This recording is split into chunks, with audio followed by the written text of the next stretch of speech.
Hello? I hear you very well.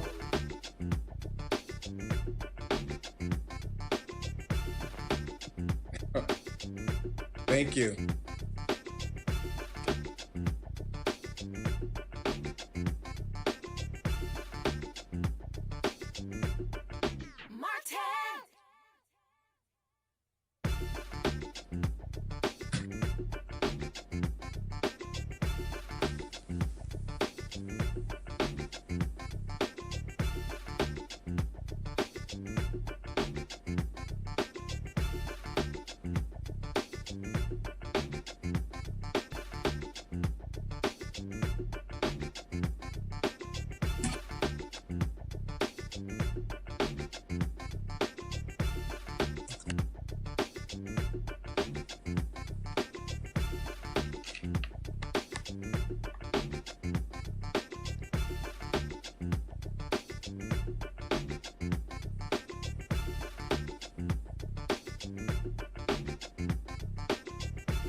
All right, y'all, coming up on Roland Martin Unfiltered for December 13th, 2018, a man from Delaware who was wrongly convicted of rape, spent 39 years in prison. Folks, he got out today. Wait until you see his first steps being free.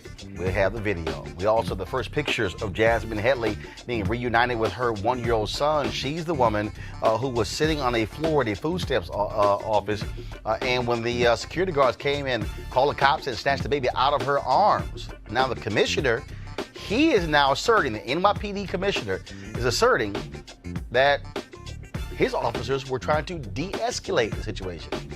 Really? More and more people are putting pressure on Tennessee Governor Bill Haslam to grant clemency to Cyntoia Brown, a 16-year-old, first of all, the woman who's now 30, but when she was 16 years old, when she was sex trafficked, and then she killed a man who picked her up from a burger joint. We'll show you how you can get involved. Also, the 3 women of color behind the January 2017 Women's March are getting attacked for alleged anti-Semitic remarks and attitudes in their support of Louis Farrakhan. They are now fighting back. We'll show you a video that they dropped on Instagram last night. Also, the Republicans continue their assault on democracy, this time in Florida. Well, the incoming governor, Ron DeSantis, he wants to delay Amendment 4, which granted voting rights to the formerly incarcerated. Wait, I tell you exactly what he's trying to say. Also, a man is shot to death in a Walgreens in Los Angeles earlier this month. His lawyer is here to tell us that he was profiled for being black, gay, and homeless. Attorney Carl Douglas will join us. And also, a woman wins $1 million for a chicken recipe. Y'all remember this? She was on Oprah show a long time ago. Well, social media went and dug up that clip of Oprah. Not really so excited about how that meal tasted. Well, guess what? Oprah is actually responding herself to them digging that video up. We'll show the response. Folks, it's time to bring the funk on Roland Martin Unfiltered. Let's go. He's got it. Whatever the best, he's on it. Whatever it is, he's got the scoop, the fact, the find. And when it breaks, he's right on time and it's rolling. Best believe he's knowing. It down from sports to news to politics. With entertainment just for kicks, he's rolling. It's on go, y'all. It's Roland Martin, yeah. Rolling with Roland now. He's funky, he's fresh, he's real, the best, you know he's Roland Martin now.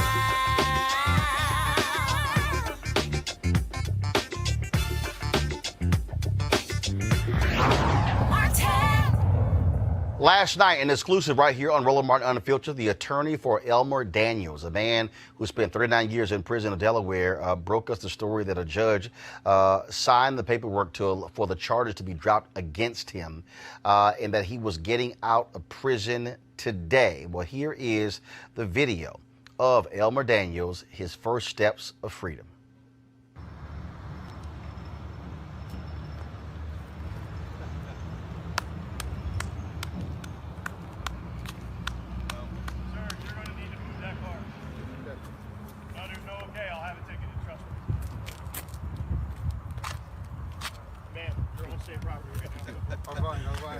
right. Good job. Excuse us. Good job, man. Congratulations. Free man.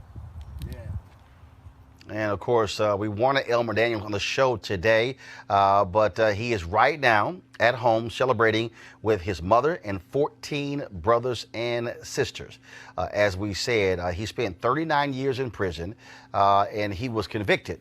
The judge was white, the jury was white, his attorney was white, prosecutors were white.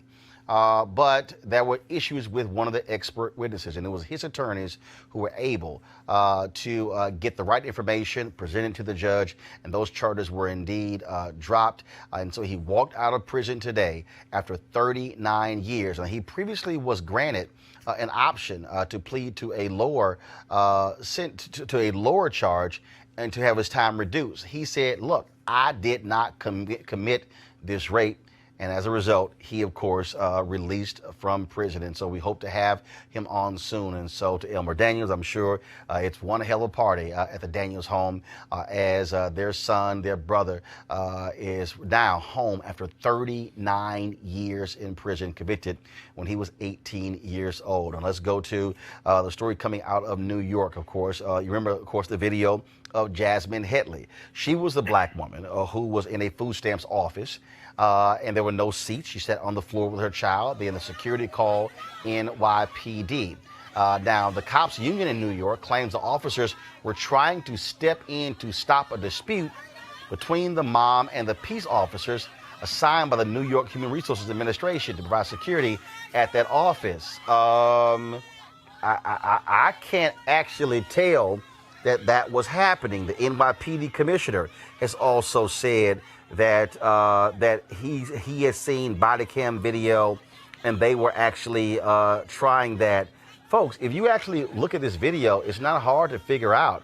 I mean, they literally are I don't see anywhere in this video where the officers are trying to stop the resource officers. I don't see where anybody is saying, "Hey, everybody back up, be quiet, leave her be, let's sort it out." No, what I see very clearly, them pulling on her, trying to remove the baby from her arms. Now, remember, it was Hadley who was then arrested and sent to Rikers Island.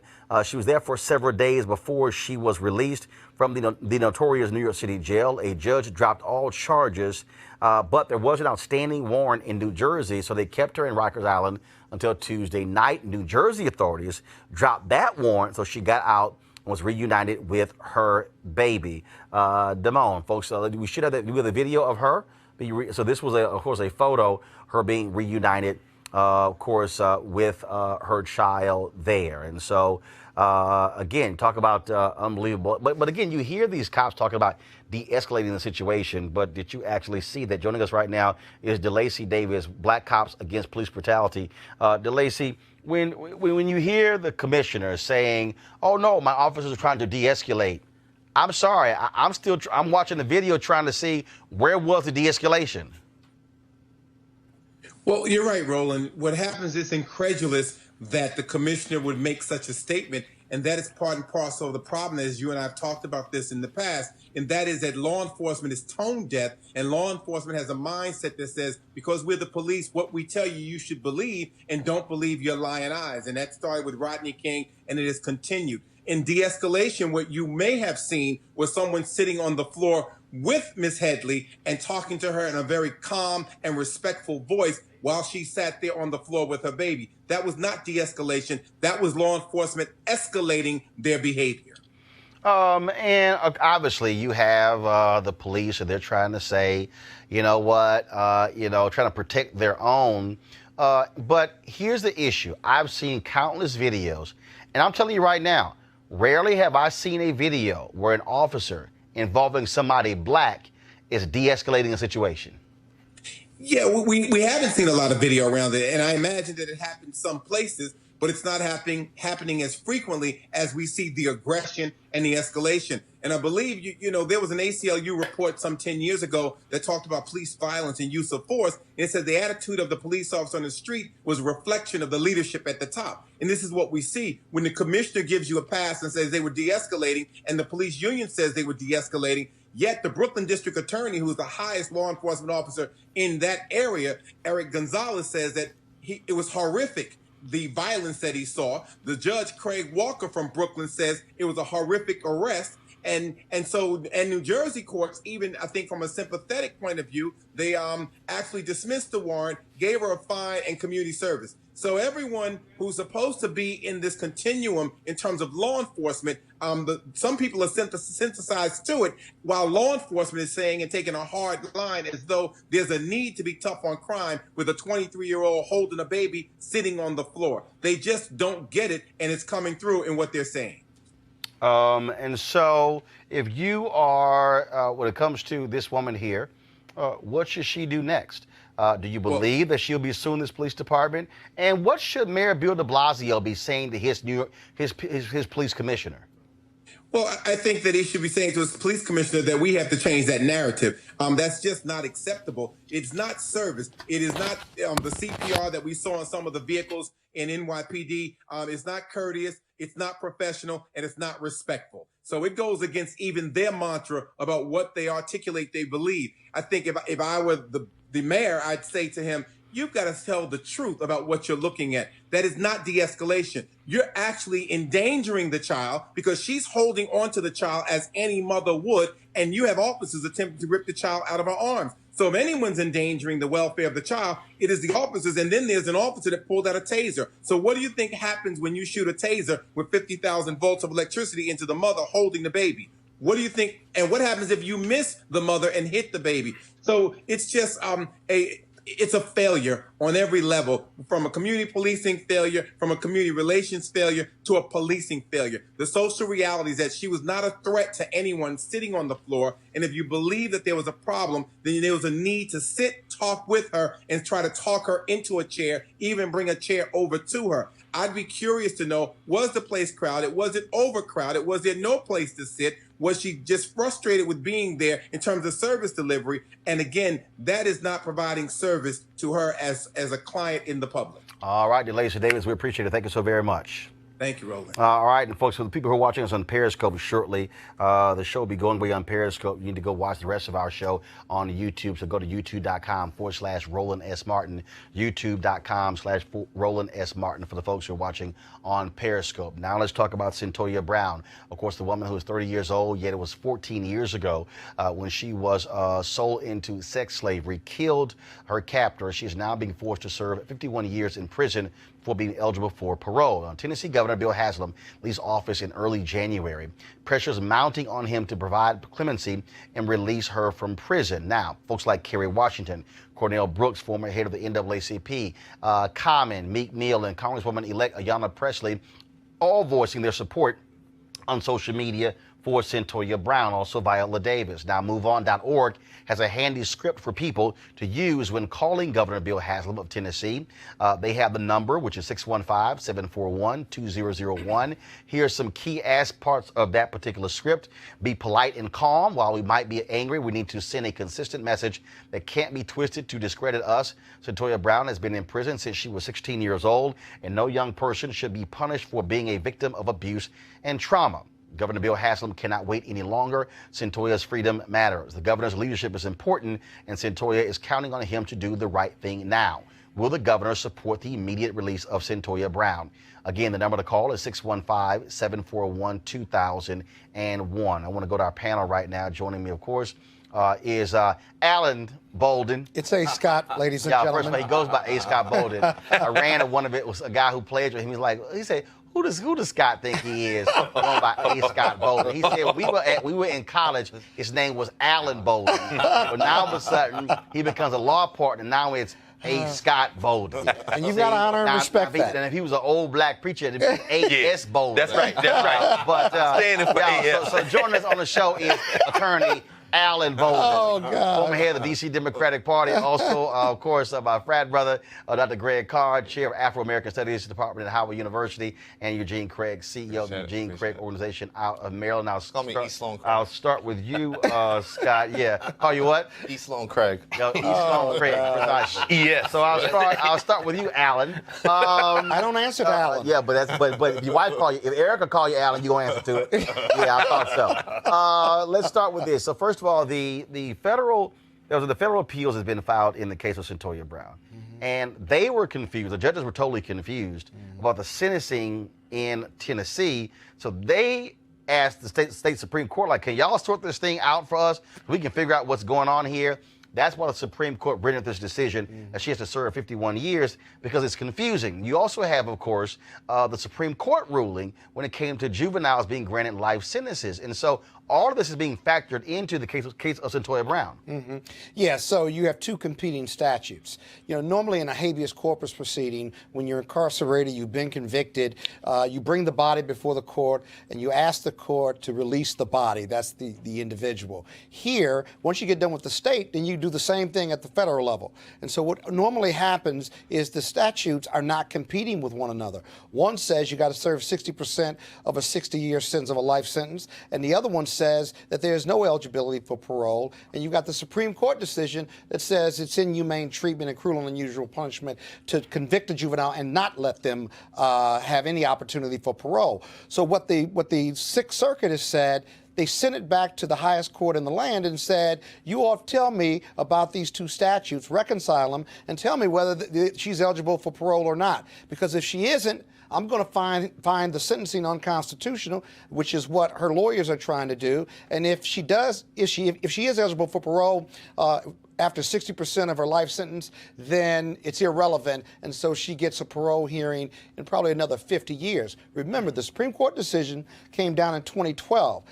She was sentenced over 16 years ago, so it could have a retroactive effect, but that's what they're pushing for. But it's also retroactive in some other states. So it's not like that's new, Greg. I mean, other states have actually taken that Supreme Court decision and made them retroactive. Absolutely. I mean, and but unfortunately, the political pressure is probably going to be her best weapon. I mean, this. Well, they filed for pardon with the governor as well. Yes. That's pending, which is more pressure on Haslam, and so we'll have to see. They're taking parallel tracks, which is what they should be doing. Oh, exactly right. I mean, what are the limits of legal remedy? I mean, and so it can't hurt to go ahead. I mean, it's my hometown, Nashville. I mean, they're calling the governor's office, and I'm thinking whether it be this case, the first case you talked about, the cases we'll talk about subsequently, of this police state idea. In other words, justice is distinct from the legal system. We're not talking about pursuing the right thing. We're saying, what does the law say? Well, what is the law? I mean, this woman was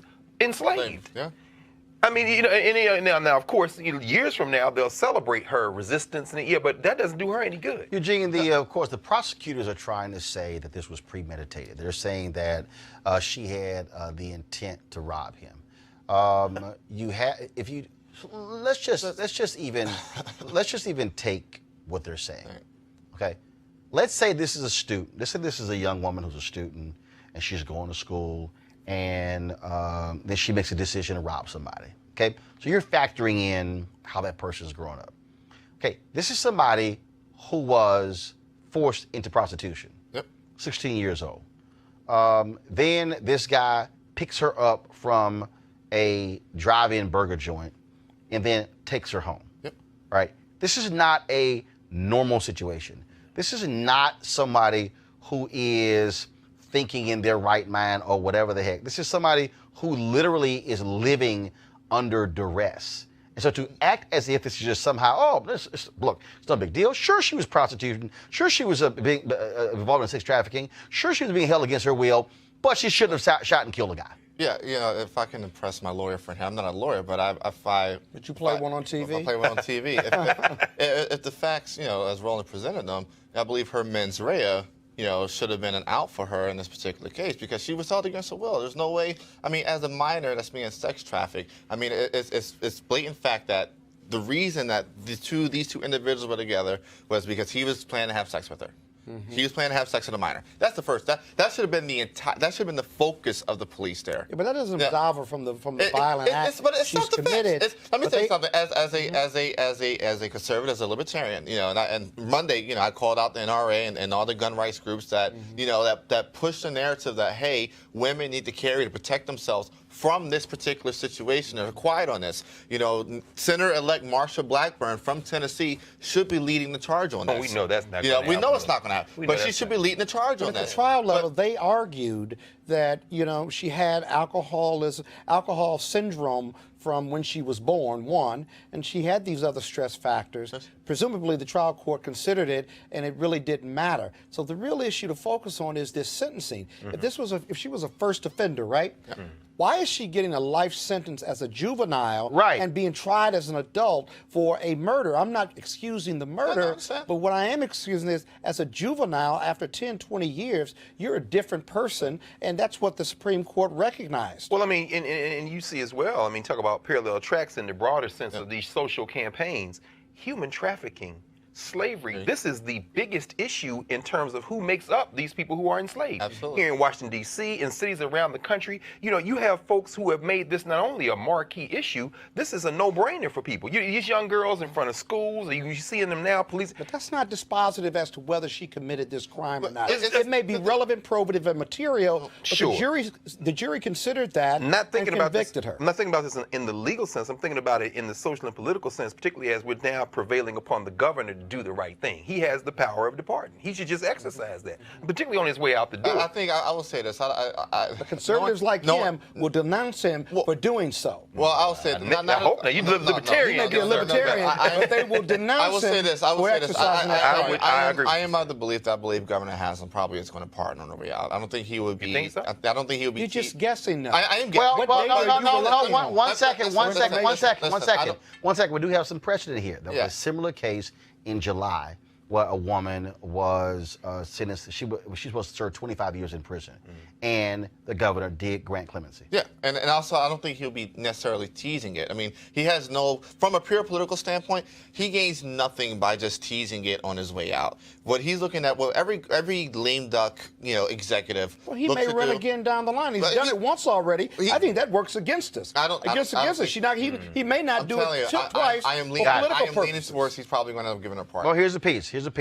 We'll know about January 19th. We will. What his decision is. All right, folks. Speaking of January 19th, organizers of the Women's March plan on having, of course, their next march taking place on the 19th or the 20th, and of course they're going to make Cyntoia Brown's case a central part of the day's demonstrations. But they've been having significant drama in the Women's March organization, dealing with their leadership: Tamika Mallory, Linda Sarsour, Carmen Perez, and also Bob Bland.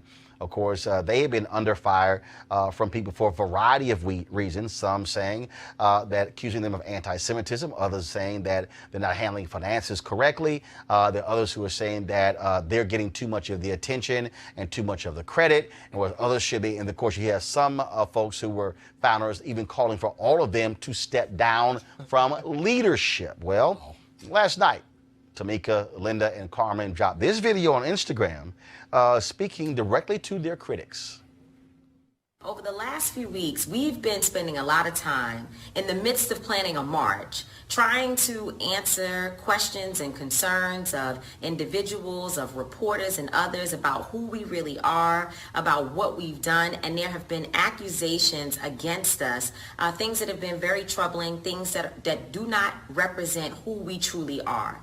And so instead of us, spending time going back and forth one-on-one with everybody and wasting a lot of time, we want to have a public conversation with three individuals specifically, and that is Vanessa Rubel, who was one of the first people to bring us into the Women's March, Evie Harmon, who we met when we first got here, and Mercy Morganfield from Washington, D.C., who came later. These three women have lied on us. No doubt they have lied on us, and we want to have these conversations in public, not behind closed doors, but in public. Now, here's a piece. Shades of culture. I am more than happy. We stay rolling. I'm more than happy to moderate this conversation on to have it in public because it really has been going on for the past year. Things began to ramp up, of course, when Tamika and Carmen sat on stage at Savior's Day, where Minister Louis Farrakhan spoke. Right. Many folks have been ripped them, saying that because of Farrakhan's comments on that particular day and his past comments, they should denounce him. Tamika has made it clear that the Fruit of Islam Nation of Islam gave her significant support when she suffered a murder in her family. Linda Sarsour, they've also been attacking her as well, and also Carmen. It's been lots of drama here, and you have folks who are Jewish, who are criticizing them. You have folks who are white. And you have other critics who are saying that you have white women who don't like the fact that you have the people who really are running the organization are 3 women of color. I mean, it's loads of drama. I want to bring in our panel here. Now, granted, look, we're talking to all men here about the Women's March. But it is still a story that is quite interesting. There also was a piece that was done, I think, in Tablet. I think that's what it's called. I saw it, and so it's of course, Jay was my producer. Jay's Jewish. It's a Jewish publication. Jay would know. Appreciate that, Jay. Thank you very much. And I saw the story, and so again, Greg, I want to start with you. I mean, the amount. First of all, let's put this in historical perspective. Yes, sir. Okay, for people who believe that everything was great, wonderful, and just exciting and even keel, the civil rights movement has no understanding that if you read this story here, I mean, you really see shades of what you've always seen in movements and organizations where certain people ascend to leadership. You know what, Roland, I'm glad you said that. But those might want to jot down a title. You're always talking about books. Like I said, you got to start that book club, brother, because you constantly talking about reading.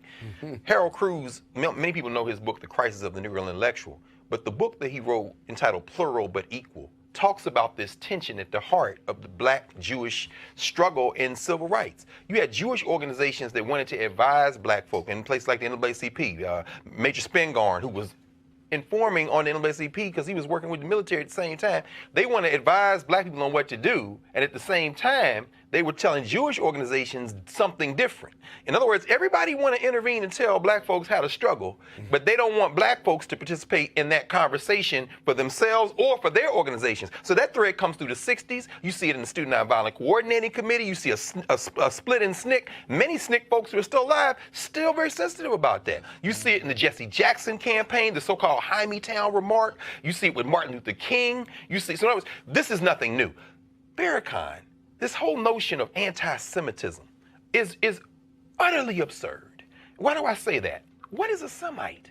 The Arabs are Semites. These are Semitic people. If you're talking about Sephardic Jews, Ashkenazim Jews, European Jewry, we don't want to put too fine a point on this, but what we're really talking about is a very important and heavy political lobby, not only in this country, but worldwide. We see what happened with Mark Hill at the UN a couple of weeks ago, trying to bring pressure to bear and telling people you can't struggle on your own terms. In other words, you have to do it the way we want you to do it, and if you don't do it the way we want you to do it, we are going to take over. And much respect to these sisters, particularly Sister Tamika, because there's so much pressure on them. So even if you take the issue that exists between folks who are criticizing them, who are Jewish, and saying that they should be condemning Farrakhan for anti-Semitic, you also have the attacks on them in terms of organizational. Yes. Again, I look at large organizations. I mean, look, during the Black Freedom Movement, Thurgood Marshall was highly critical of Dr. Martin Luther King Jr. He said, oh, Martin goes out here, give these speeches, and all he does is leave us with the damn legal bills. Okay? No, that actually happened. True. Then of course, you had Adam Clayton Powell, who could not stand Dr. King. That's right. And could not stand other civil rights leaders because he felt he was because he was the one who was moving legislation on Capitol Hill, that he was the preeminent civil rights leader. Then, of course, you also had the friction. Of course, SNCC and SNCC people calling the king, here come DeLord. Yeah.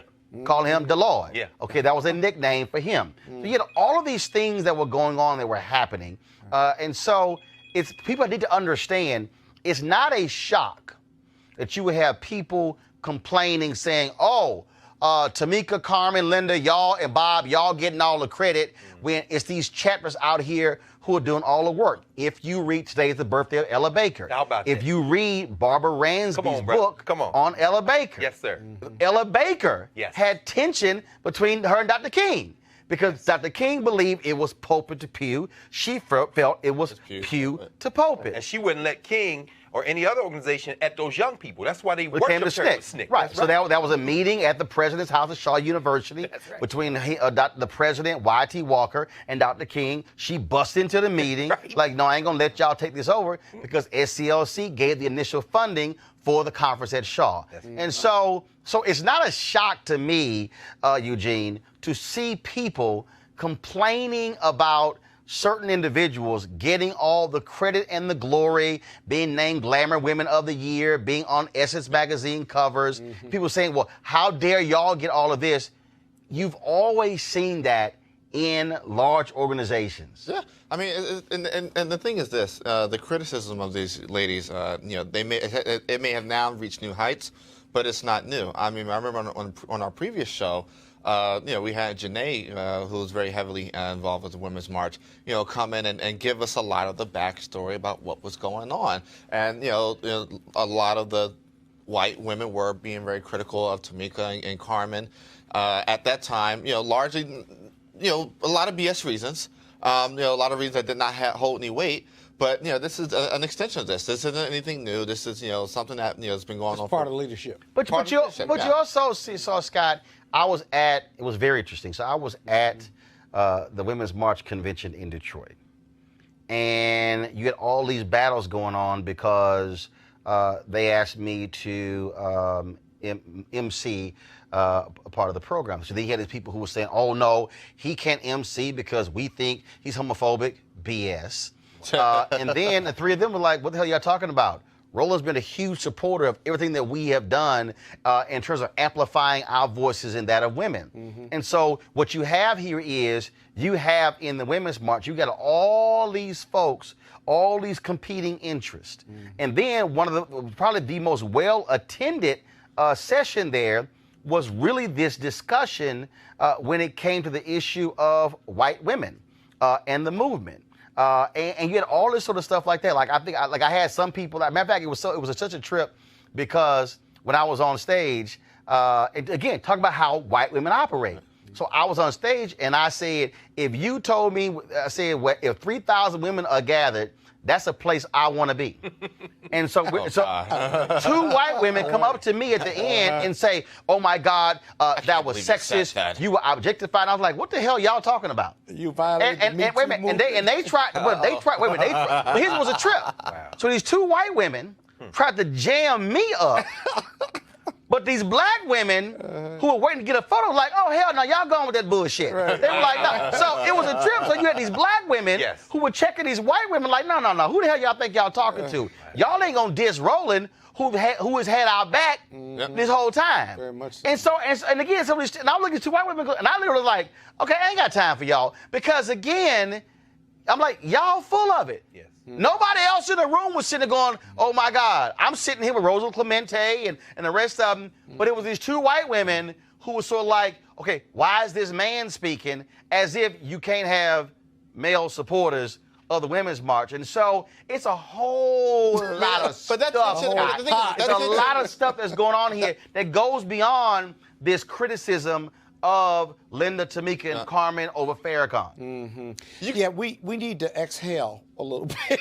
Everybody just needs to exhale, maybe hire a mediator. I mean, the reality is this. You've got multiplicity of women and interests and issues in the Women's March, and with that is a not a cesspool, but a pool of varied interests that are not consistent with one another. And managing those inconsistencies and putting all those issues into one pot to make changes for women across the board, I just think inherent in the mixture is going to be a challenge. And Greg, look, we also have to deal, and again, this is where I think for a lot of people, and this is why that session was so important in Detroit, there are a lot of white women who have no clue about history. Yep. When you have some of the foremost women leaders of the suffrage movement, who are racist. Come on, who are flat out racist. Come on. Who made it clear. Who don't realize they are. No. They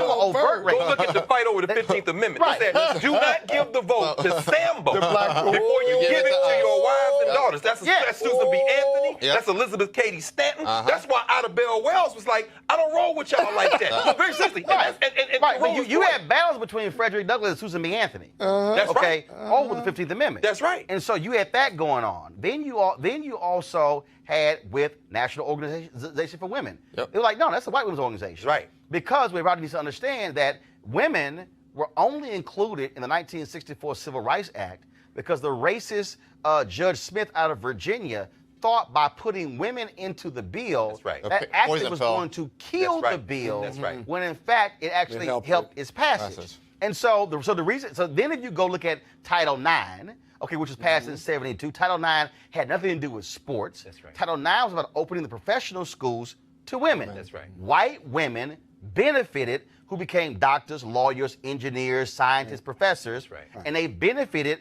from the 1964 Civil Rights Act, That's right. which black people made possible. Roland, So you got this. So this whole. right. So this tension That's right. with these women of color Yes. and white women Yes. has deep historical roots, Greg. Roland, you know, what you experienced in Detroit, very important. And it's important that you talk about people like Rosa Clemente. I mean, we're talking about, people talk about intersectionality. We think about Audre Lorde, who brought this up in the 70s and 80s. You know, we are many things at once. When people talk about Sojourner Truth, the reason she has to say, am I not a woman too?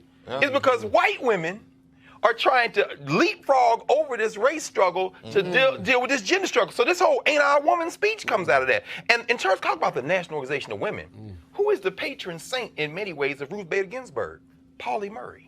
She talks about the great Pauli Murray, one of the greatest intellectuals of the 20th century, a lawyer, in fact, ordained as a saint in her Episcopalian tradition. This black woman is the one who forces the issue of gender into that conversation. So the 64 Civil Rights Act, Title IX, you have a black woman sitting there, an intellectual, helped write the Ghanaian Constitution, force it, Howard Law School grad, injects this into the bloodstream. So when you see these sisters protect you, Roland, on this issue, because nobody, look, it's 4 men here today, but tomorrow it's going to be some women, but yesterday it was some women. It's always who's raising this gender issue and why? Race is at the center of this, and it's Ida Wells telling you. And I just think everyone understand. That's when you, with this struggle that is going on. Then of course because it's not only that, it's a black woman who's in D.C. Who they name checked. Who was highly critical of them, saying, wait a minute, it's the local chapters. But again, let me provide for people so you understand the tension. This is no different than when you had NAACP chapters who felt national leadership was getting too much credit, and then the chapters were doing all the work. You need to understand, again, history. That's right. Your organizations have always had that. If you really want to understand it, go read the book I Never Had It Made. Come on, bro. Some of the most vicious takedown of Roy Wilkins came from Jackie Robinson. That's right. Who ripped Roy Wilkins because he said how he was egotistical. Keep in mind. And against Medgar Evers. Yeah, and keep in mind, 1959. Come on, brother. Roy Wilkins called Dr. King a radical because he felt Dr. King was getting too much attention. And so, folks, don't be confused by what's happening in the Women's March right now with Tamika, with Linda, with Carmen, with Bob Bland. Watch this, Roland. I mean, we've always seen this. Watch this. Colorism. Watch this. This is a very sensitive topic because it's like you say, once you read Mary McLeod Bethune and Mary Church Terrell. These are two titans, but if you look very closely, look at the correspondence of what's going on, there were tensions between those two. Okay, but we got to say, what Roland's saying is very true. I understand. It's true. And you all both have given us all and everybody watching the show a history lesson. Right. Because Alan, you had no clue about the history lesson. But go ahead. I'm messing with you. I know. But go ahead. Hold on. It's very informative, even for me. I love it. But the reality is this. What matters most isn't the resolution. I pose a question to you. Yes, how do they resolve this issue here's what it is. with that deep historical roots? No, the reason you have to go through the historical timeline is to get people to understand that this is the reality of organizations maturing. So it's unresolvable. No. That's not what I just said. What I said is this is the reality of when you have organizations that are being formed and that are being created, where you go through this. You go through these tectonic battles. People forget W.E.B. Du Bois has significant battles with the NAACP when he led the Crisis magazine over what he was writing and reporting over what they wanted. So you always have that. I think what Tamika is saying in that video is, okay, versus y'all talking over here and versus y'all talking over here Let's have it and public. versus a couple telling the tablet versus this sister in D.C. Right, black. right. She's like, no. Have a public conversation. Because see, when you put folks in a public conversation, Right. It's then accountability. It's instant right now accountability. you're accountable, right. and now you can't hide behind quotes. Nope. You can't hide, and now you are facing your accusers. Well, you know and what's now your different. accusers can also be checked on what they have to say. But Ron, you know what's different? What's different now is, of course, we live in a different age because of technology. When SNCC went through the battle that led to John Lewis losing his chairmanship and Stokely Carmichael becoming the chair, they met in private. That's a private argument. In fact, talk about self-criticism. And when you meet in private, then there are different interpretations of what happened in the private meeting. That's very true. What they're saying here is no. Let's come meet on, publicly where ain't nobody. But it's not the organization is forming out of a movement, as you said. Right. The birthing pains then become very public when you're living in an age of social media. Whereas the SNCC kids used to criticize Stokely Carmichael. You hear Joyce and Dory Ladner and them, they referred to him as Stokely Star Michael. Why? Because you don't meet the press. But now, when you have Twitter and Facebook and Periscope, Right. instant leaders. You have an There you instant go. audience. And That's the difference. I'll make this But last. it's so petty. No, it's not. Actually it's not, because these are the growing pains. And I'll make this last point that people need to understand. Because what happens is, and I read that story, and there were people who were saying, oh, but this movement, Eugene had no leaders. Folks, here's the reality, okay? The same thing happened when you had the May Day marches with Latinos all across the country. Do you know why that actually failed? Because they had no leaders. Let me be clear. I know it sounds cute and it sounds wonderful when people say, oh no, we're not gonna have any leaders. Here's the reality. You can't show me a successful movement that doesn't have leadership and hierarchy. The problem is, and this is where media comes in, there are people who are intoxicated by this medium, okay? I didn't want to make a commentary, but I'm going to go ahead and do this. Oh, man. This is what I need y'all to understand. Come on, brother. This medium is intoxicating. This medium is seductive. What did Elijah Muhammad warn Malcolm X about? That's right. He said, beware of the flash bulbs That's right. and the TV cameras. That's right. It is the same thing. It happens in the reverse, because then somebody who's not on stage, then somebody who's not on magazine covers, then somebody who is not being lavished with attention, all of a sudden, they then become upset by it. I'll use my recent interview that I did with Reverend Dr. James Lawson. This is what he said. He said, I was meant to be behind scenes. He said, the last image I have of Reverend Dr. Martin Luther King Jr. was him being on the front row and me being in my place on the back row. I've said this about leadership for years. Not everybody can be a head coach. Head coaches need great assistant coaches, need a great defensive coordinator, an offensive coordinator, a wide receivers coach, a defensive line coach. There are multiple folks. There's a trainer. There's somebody who does nutrition, somebody who does the weight room. But everybody can't be the head coach. The problem in organizations is that there are people who are jealous of leadership. I am not absolving anybody in the Women's March who's in leadership of any responsibility. But what I'm saying is you have to understand how seductive media is. And there are others who don't like it when somebody else gets the credit and say, why are you getting more credit than someone else? Because it is a natural form of leadership. The person who is in a leadership position is who people go to for quotes. It's the person who's on television, the person who's on radio, the person who is in newspaper. And so maybe to your point, Scott, how do you resolve this? What needs to happen is the people who are critical of them for the attention they're getting, they need to check their motives. Exactly. Because what you should be asking yourself is, why did you get involved in the Women's March? Was it about being on a magazine cover? Was it about being in newspapers and on television shows? Or was it actually about the work? If you're a Reverend Dr. James Lawson type person, you know what you're concerned about? The work. He is one of our greatest organizers in history. Many of you have never even heard of him. You have never even heard of him speak. Today, Ella Baker was born in 1903 on this day. Come on, brother. She is arguably, not Matter of fact, the NAACP Legal Defense Fund put a tweet out saying she was one of the most important women leaders. And I said no. I said she was arguably the most important civil rights leader because it was Ella Baker who went from progressive organizations in the 1930s and 40s. That's right. To leadership in the NAACP, as working on the national office and going out in the field, to then going to the SCLC and then going into SNCC. She served as the continuum in those organizations. She literally constructed SCLC, not Dr. King, not Wyatt T. Walker. She literally built SCLC. She was the one who actually helped form and shape SNCC. The point there is, most of y'all don't even know who Ella Baker is. Or SNCC. Because she wasn't in the newspapers on television. She wasn't Dr. King. She wasn't Ralph Abernathy. She wasn't Roy Wilkins. She wasn't Whitney Young. She wasn't James Farmer. She wasn't John Lewis. She wasn't in that core of leadership. And so what should be happening here is, in the Women's March, as in any organization, ask yourself the question, why am I here? Is it about the work or is it about attention? And once you deal with that, you can then deal with the rest of the stuff. But I dare say, after I read that entire tablet article, critical of them on all kind of reasons about anti-Semitism and Farrakhan and organization and money, you know what really stood out?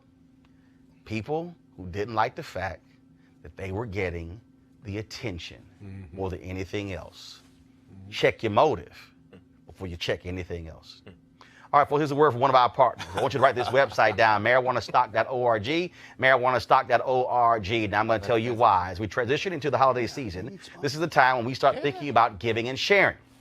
Sometimes the best gift that you can give someone is an opportunity that could potentially change their lives. That's why Transatlantic Real Estate has created this incredible investment opportunity for the everyday investor, and it involves legal marijuana and crowdfunding. Now, we all know that legal marijuana has created one of the fastest growing industries in the country, multi-billion-dollar industry. We also know that crowdfunding has made it easier to be an early investor of an opportunity.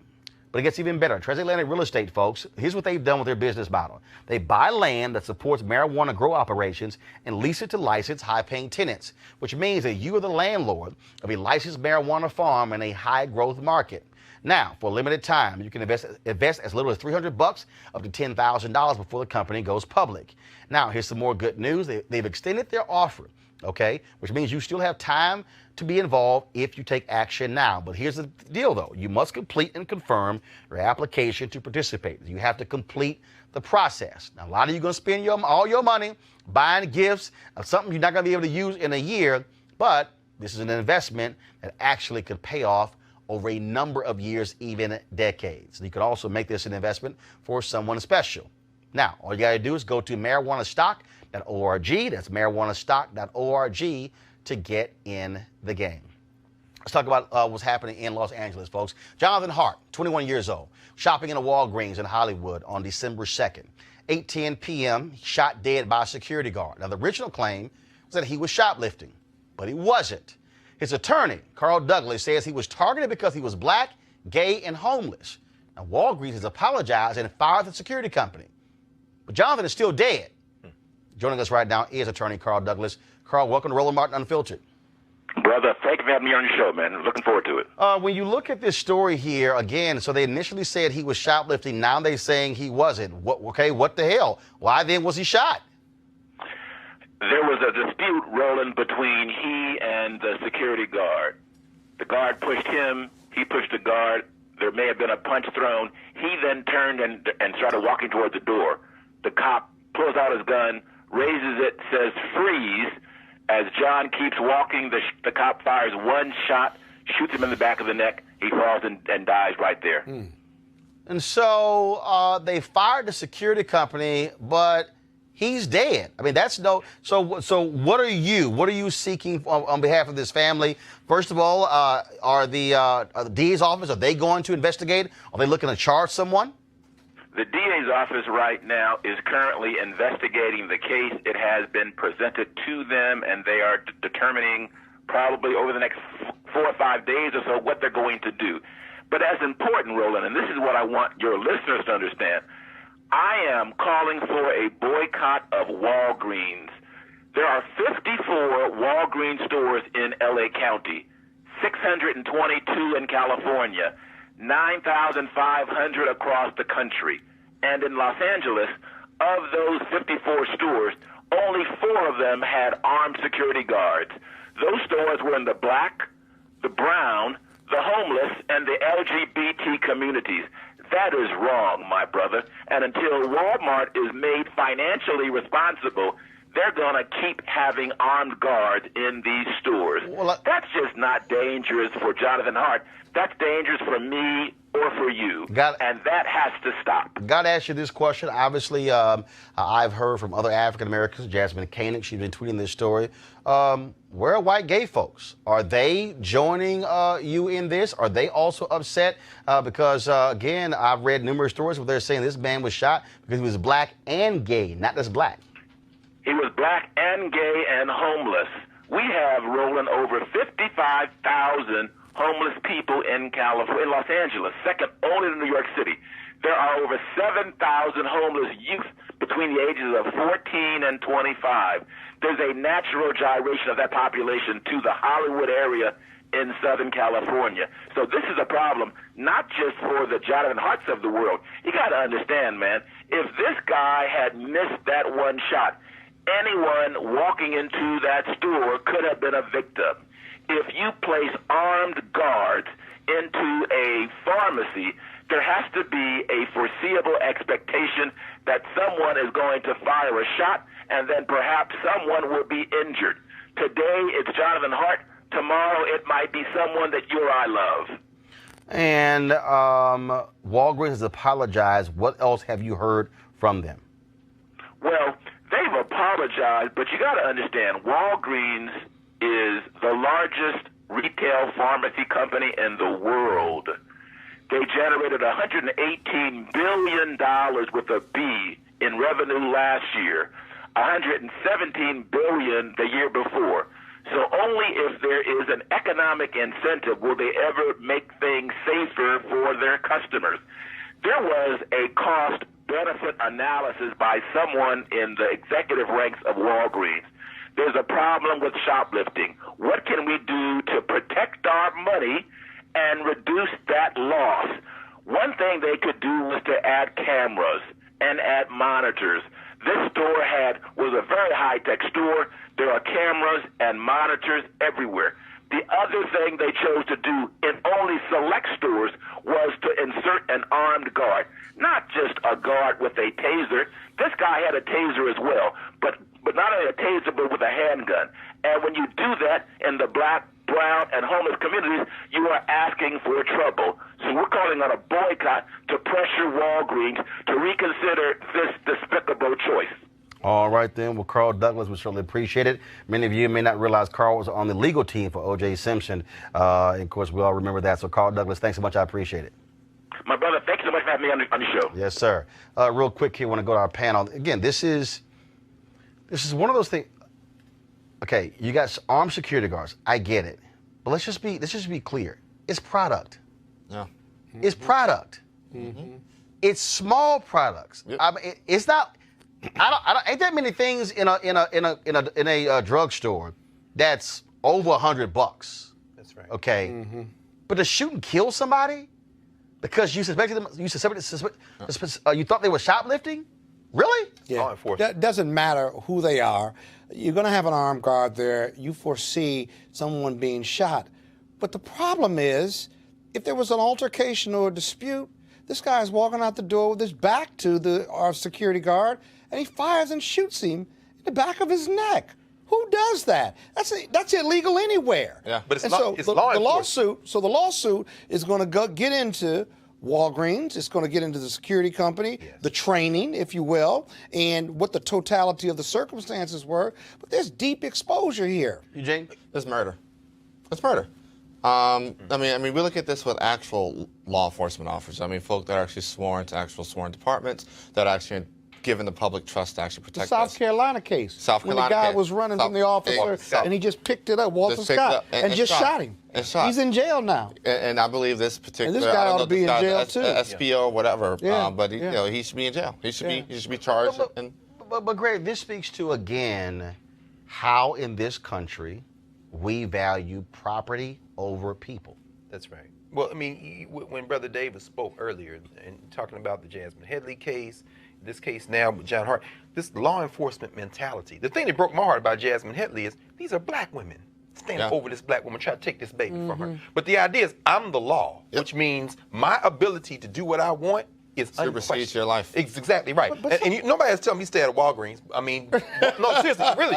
Walgreens is big in the Midwest, Chicago, Wisconsin. In Wisconsin, it's Walgreens giving money that's backing this Republican power grab in Wisconsin. But my point is that law enforcement is not about justice. It's not about doing the right thing. It's about I'm the law, and so whatever the hell I want to do, I'm going to do it. Once they believe you break the law, right? Oh, they don't care about that, bro. No. Once they believe they got a right to move forward, right? I see. All judgment It's suspended. clicks off. Good point. And the only goal and objective is to enforce my ability to arrest. That's right. Now, the woman is sitting there holding her baby. Holding her baby. They're creating the craziness around them. Here's the thing in the LA, here's the thing in the LA case for me, and this is it's very simple for me. If you can have an armed security guard, the rule should be very clear. Unless someone's life is in danger, unless somebody has come into that store with a weapon or is trying to use something in the store to hurt or harm somebody, you cannot use deadly force. In fact, I don't even believe a security guard should be using a taser. That's right. It is property. I believe security guards' job is to detain. We're talking about the drugstore. And report. This is not somebody coming to the register trying to rob it. Even in malls with thousands of dollars worth of property, most of your malls, at least here in the DMV, Maryland, Maryland, DC, and Virginia, they have no pursuit policies. So if you're running, they're not going to pursue you. They may catch you down the line via camera and working with the police. But right there in that particular act, they're not going to pursue you, and they're not going to shoot you. See, when you talk about black people, this is what Carl's point is. When you talk about black people, that doesn't even work. Look at what happened over Thanksgiving in Alabama. Yeah. This man is just trying to detain the police. Exactly. He didn't commit the crime. And that's trying to solve it. That's right. He gets shot. And that's exactly right. And that's how. If it wasn't so serious, it would be hilarious. Right. How they shoot black people in this country. And again, those security guards, them being fired is one thing. They should be charged and prosecuted. Watch that for what they did. With what they did. So we'll see. We'll be following this case as well. All right, folks. So a little light story here. So just the other day, BuzzFeed decided to unearth this old video of Oprah Winfrey. She had this woman on her show who won $1 million for a chicken recipe. So here was the video, y'all. Here was the video. Yeah. Do you like it? I hope so. Just say yes. No.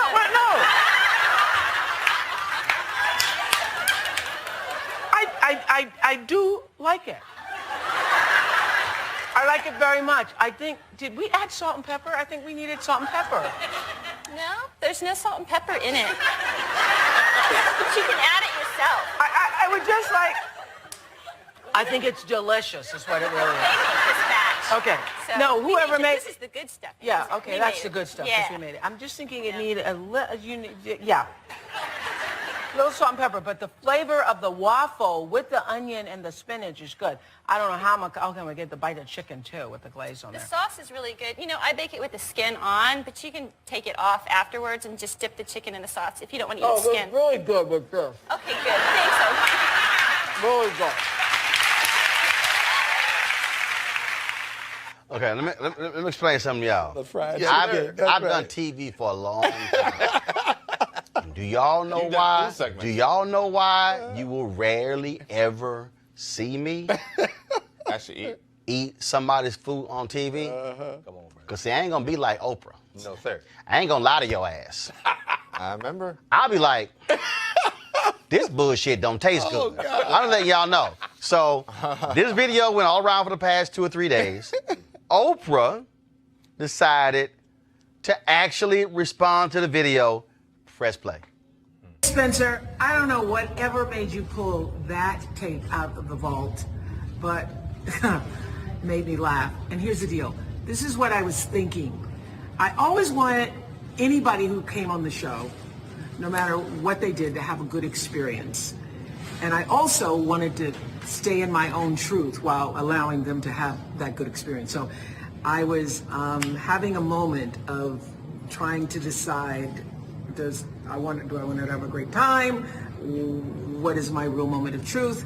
Because the truth for me was that I am used to having salt and pepper on my chicken. That's just the truth. That's what I was thinking. This chicken needs some salt. So basically, Oprah was lying. No. Y'all, that's what I'm telling y'all. I can't front. I don't have a front and face. No, that Texas Greg, was Greg, you know let me what tell jumped you. that right there? That was Coscuso, Mississippi, bro. Let me tell you. She's doing that and she thinking my mama would DC never. in First DC of all, we how a call- white woman win $1 million for a chicken recipe? That's the first thing. That's crazy. Let me tell you, Greg. we want some mumbo sauce. Let me tell you. When we were, Regardless of what the mayor mumbo sauce is says. amazing. Let me tell you, when we were on the previous network, Roland would do a Fit Live Win every Monday morning. Right? And part of Fit Live Win, every now and then you have a nutritionist come in with some food. Oh, yeah. Roland would never touch With it. those vegetarian dishes. Would never touch I it. passed that damn plate down. Right. I be like, y'all try and this. this is the thing. If me and Scott didn't eat, now Lauren would just say, F it, but if me and Scott didn't eat it, Roland would call us out live on set. Yeah. He would call us out live on Like, y'all set. ain't gonna eat it. But you see in the opening montage when he danced with them pans, if you cook it, Oh, you might eat no, right. I can cook. Yeah, no question. But I'm letting y'all know, I don't front. Look. Okay? Just I don't taste it front. before the set. Hell no. Nah, Okay? she don't know that in them gumbo wars. No, you can't. Look, y'all don't understand. Hey, you just put the gumbo in.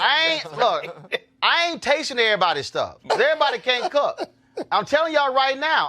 Okay, let me tell y'all what happened, okay? So, straight up, this true story, y'all. Jay in the control room. Jay, bring your ass out here. He always walking around the damn set while in the middle of the show. Let me tell you, we were in China. We were in China for National Herb League. Now, Jay White, okay? I'm scared with this story. Jay White. Come on over here, Jay White. So like, oh, that's man. Jay. That's Jay. All right. All right. So we in China. China. So we going through this food market. All right. And boy. y'all know how food smell good. Food smell good. Don't mean food tastes good. So it's like smoke and stuff, and it's rising, and they're cooking stuff. And so Jay goes, I'm gonna get this corn on the cob. I was like, you eat that bullshit, I ain't eating it. So Jay goes get this corn on the cob. Where did you go to eat? Huh? No, I'm gonna get to that. Jay got this corn on the cob, y'all, and bit right to it. He's like, yeah, that's not good. And just right in the trash. What was it? Feed? Feed corn. Okay, it was feed Wait corn. a minute, hold on, man. That doesn't taste good. But you didn't know. You didn't know. Feed corn. And this is exactly what I said. I said, Jay, see, y'all white people try stuff. We ain't trying stuff. Come on, brother. I wasn't trying stuff. All right, Jay, you can go back and sit down. Okay, thank you. So I said I ain't trying that. I was like, I ain't doing it. Well, where did you go eat? Finish No, that part. first of all, dog, I ain't like none of the food in China. Really? None of the What, you food eat in protein bars China. the whole time? I couldn't stand none of the food in China. Now, I must Bruh, admit, they roast corn in Paris. look, let me I be had real some clear. in Paris. First of all, I don't eat fish staring back at me. Oh, well, then you can't eat nothing in China. Dog, I was sitting Or here, moving. yo. Then now also y'all understand, I'm from Houston, okay? I don't give a damn what kind of food it is. Do you know what's the most basic food you can survive on? Barbecue. Rice and gravy. Rice, man. That's a black staple. Rice and gravy. Spanish or English. So here's the problem. Here's the problem. We in China, they tell us, rice, that's a Southern China thing. I'm like, well, damn, can we get some Southern Chinese? Because I finally find one sauce that tastes good. I'm like, yo, can I get some rice? Yes, sir. So I can eat? Yo, I'm seriously, we were there for 5 days. And that's all you ate? Yo, McDonald's stock went up. They had a market, a 24-hour market that was around the corner from our hotel. They had a KFC and a McDonald's. Where you think I ate every day? Look, man. Bruh, Don Thompson. Ain't McDonald's sense. No, but I know. Hold on. I ain't try that. I don't. You didn't mess with that? No. Because I know. See, you understand? Go ahead, You break it down, understand? Roland. Don Thompson. You say you don't do Don poodle? Thompson was a CEO of McDonald's. Alpha man, Scott. And so I knew for a fact McDonald's flies they stuff in. Okay. So I knew what I was eating. You didn't 5 days. You say you don't do locally sourced poodle? Bro, I don't play that. No, well, we had this dinner. We had like 7 courses. And we sitting there and we were like, look, this is the last, I'm like, look here. So we gon' we're going to plan our exit. So one person bounced after the second course. Ignorant. Then one person bounced after the fourth course. Tell you, man. Now, I left after the fifth course, and I was like, look, in an hour, we all going to meet at the McDonald's. And you did. Let me tell you how, y'all, But what about your guests? Did you embarrass I'm trying to tell y'all. Jay ate all that. All that. Listen, you gotta have somebody in the squad that can cover for everybody. Say, dog, No, but black people, you don't I'ma tell you, understand. I'm taking children Bro, all you over don't the world. understand. They will go to McDonald's. They will find. They Say, dog, found McDonald's in Aswan, Egypt, bro. Hey, we sitting there, look, they go. All my dog, kids are down this the is street true. at the McDonald's. This is true story. I said, where are you? They had a spicy chicken at that McDonald's. Oh my. Oh, When I brought my ass back to the U.S. for a year, I'll be going to McDonald's. Yo, y'all got the spicy chicken? They were like, what the hell, we got no spicy chicken. I was like, damn, that's right. That was at McDonald's in China. No My way. bad. They got spicy chicken here. South Africa does the same thing. Hey. These franchises go and get that local African food. The Negroes at the KFC were lined up down the block in Cape Town. I'm like, what are they selling in Hey, there? and also, let me tell y'all this right here. I'm telling you this real clear. Okay, I appreciate candlelight dinners, but I want to see what the hell's on my plate. Okay, I'm telling y'all right now. I will be at dinner, candlelight. I grab my damn iPhone, hit that flashlight. I want to see ain't nothing gonna crawl up on my plate. Lord. You ain't and look. My wife would tell you, look, like y'all women, y'all get on my nerve. Taste this. Hell no, no. So that It's a Oprah thing wouldn't work. delicacy. That No. wouldn't It's a happen to you. delicacy. Hell no, that wouldn't You happen. see how many times she chewed that chicken? Hell no, it wouldn't have happened. I want to know what the hell is in there. Oprah said you got $1 million. Letting y'all know. Y'all can say whatever y'all want to say. Y'all can sit here and dog me. Y'all can say I ain't right. I don't give a damn what none of y'all think. I don't care, because I'm telling you right now. And here's the other thing right here. Ladies, I'm telling y'all right now, okay, if you don't know how to cook, damn it, use Uber Eats. Because I'm telling you right now, okay? No, I'm just being straight up. Some folks don't know how to cook. They about to have a woman. But look, if anybody come for you on this, what do we know to be true? If it's one thing about black people don't eat everybody's food. No, we don't. So everybody knows what you're saying. We don't. True, man. And I'm telling you, everybody's macaroni and cheese, and nobody don't eat that. It's two words I don't like. Taste this. But your taste may be different than somebody else's taste. Hold up. What's the So how do operative? you know they what's can't the cook? operative word there? You. That's right, you. But we know Scott we all know everybody can. We know everybody can cook. My wife can cook a little bit. Look, when our brother Chad Bose, remember the Saturday Night Live thing? We was playing the Black Panther, and he got the answer right. He was the African. He No, didn't know come any on. answers. That's all He I'm said, saying. You ain't putting no seasoning in your taste. Hey, no. That's all I'm saying. I'm telling y'all right now. So look at here. If y'all got issues, and here's the deal. If you can't cook, Christmas is coming up, okay? I'm telling you right now, if your ass can't cook, stay the hell out of the kitchen. Buy the ice, buy the plates, buy the plasticware, okay? Be in control of the music. But if your ass can't cook, don't even walk by the kitchen, okay? What if they bake? What if they bake? If they bake? Look, if you can't bake and not cook, baking and cooking go together. If your ass can bake, your ass can cook. You ain't never met nobody who says, I can bake my ass off, but I can't cook. Ladies, you know why? Both things happen Ladies, in I the want to apologize to you. You can apologize all you want to. Everything he said. You can apologize all you want what to. he didn't say. I want all y'all to know. My daddy can cook. My brother can cook. I can cook. We'll need no women's help. Okay, that's how we do it. No, the women in my family happy. No, they ain't got to come in the kitchen. Right. I'm just letting y'all know. All right, look, we got to go. Because some of y'all right now got an attitude. I don't care. I don't care. And so y'all might want to be lucky. I might drop my Roland's rules. No, I speak for all one of y'all. Y'all some punk asses. Y'all scared. Y'all don't want to say it. See, Scott over here. Hold up. Yeah. Okay. All right. I'm just letting y'all know. My wife can cook. Right. Cook Okay. her ass off. Right. You know why he's saying that? And I ain't He's on just saying TV that. right now because she's watching. That's okay. See, he don't want to go It's home, real. and she gonna knock his ass down before I speak 10. truth. Then why in the hell you speak ain't truth. defend my honor by saying I can cook? You ain't talking about her. You talking about every other woman because my woman can burn. Who? Everybody knows my wife knows she can burn. There you go. You've eaten my wife's cooker. She can I ain't burn. ate your wife's cooking. Yes, you have. When? You just forgot. When? You just forgot. When? We That ain't night never had were no together. potluck. Yeah, we were together and stuff, and you ate. That wasn't even your house. That wasn't? That was somebody else's house. Oh.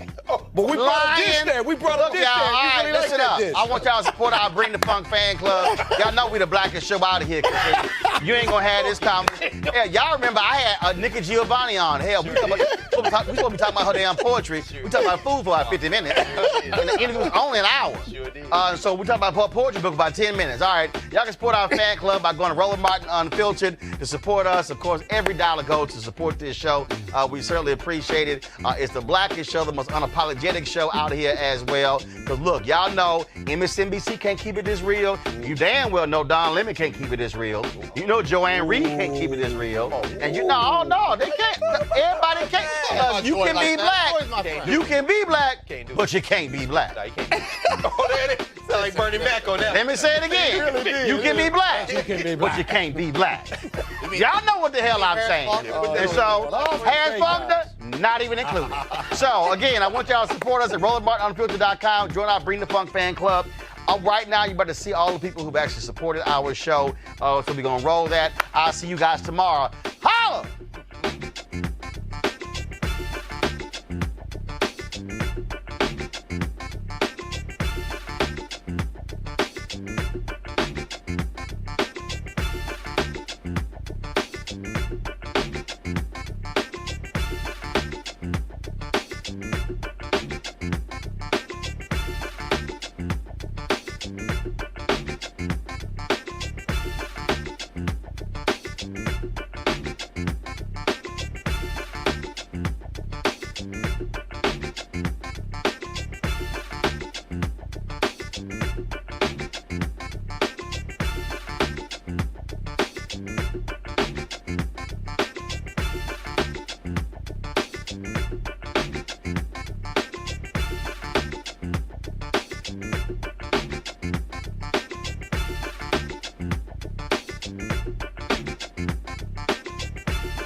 Martin!